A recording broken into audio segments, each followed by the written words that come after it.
जिस ATM card को तुम सिर्फ पैसे निकालने का जरिया समझते हो, वही कार्ड तुम्हारे मरने के बाद तुम्हारे परिवार की जिंदगी का आखिरी सहारा बन सकता है। लेकिन अफसोस की बात यह है कि इस देश में करोड़ों लोगों को इस बात की भनक तक नहीं होती, क्योंकि बैंक और सिस्टम इसे कभी भी जनता के सामने खुलकर नहीं बताते। सच्चाई ये है कि लगभग हर बैंक के डेबिट कार्ड के साथ पहले से ही एक एक्सीडेंटल बीमा जुड़ा होता है, जो 50,000 से लेकर 10 लाख तक का हो सकता है। और अगर कार्ड धारक की किसी दुर्घटना में मौत हो जाए तो वो रकम उसके परिवार को मिलनी चाहिए, कानूनन मिलनी चाहिए। लेकिन साजिश इतनी खामोश है कि लोगों को पता ही नहीं चलने दिया जाता कि उनके पास जो कार्ड है वो सिर्फ ट्रांजैक्शन का जरिया नहीं, एक जीवन बीमा की चाबी है। अगर कोई आदमी हादसे में मारा गया और उसके कार्ड से पिछले 3 महीनों में कोई एक भी ट्रांजैक्शन हुआ था, तो उसके घर वालों को बैंक से बीमा क्लेम मिल सकता है। जैसे स्टेट बैंक के रुपए गोल्ड कार्ड पर 2 लाख का बीमा मिलता है, सिग्नेचर कार्ड पर यह रकम 10 लाख तक पहुंच जाती है। HDFC और कोटक जैसे बैंकों के रुपए कार्ड भी 5 लाख तक का कवरेज देते हैं। मगर ये सब तब मिलेगा जब आपको इसकी जानकारी हो और आप समय पर दावा कर सको,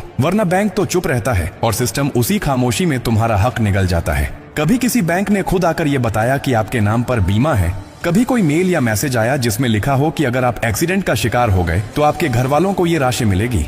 नहीं आया, क्योंकि वो जानते हैं कि अगर आप जागरूक हुए तो उन्हें देना पड़ेगा और अगर आप चुप रहे तो बच जाएगा। इसलिए अब वक्त है खामोशी तोड़ने का। अगर आपके पास रुपए कार्ड है तो आज ही बैंक में जाकर पता कीजिए कि उसमें क्या बीमा है, कितनी रकम कवर होती है और क्या शर्तें हैं। अपने कार्ड से छोटे मोटे लेन देन करते रहिए ताकि बीमा एक्टिव रहे। और अगर आपके किसी परिचित की हाल ही में किसी हादसे में जान गई है तो उनके परिवार को ये जानकारी दीजिए ताकि वो बैंक से अपना अधिकार पा सकें। एक पोस्टमार्टम रिपोर्ट, मृत्यु प्रमाण पत्र, FIR और कार्ड की डिटेल्स के साथ वो बीमा क्लेम कर सकते हैं। ये उनका हक है, कोई एहसान नहीं।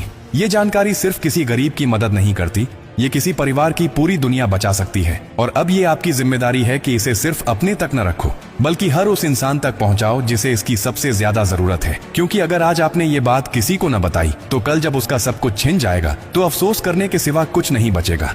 अगर आपको ये जानकारी जरा भी काम की लगी हो तो इसे दिल से शेयर कीजिए, ताकि अगली बार जब कोई तुम्हारा हक छीनने आए तो तुम अकेले न हो। तुम्हारे साथ तुम्हारा हौसला, तुम्हारा अधिकार और तुम्हारी आवाज हो।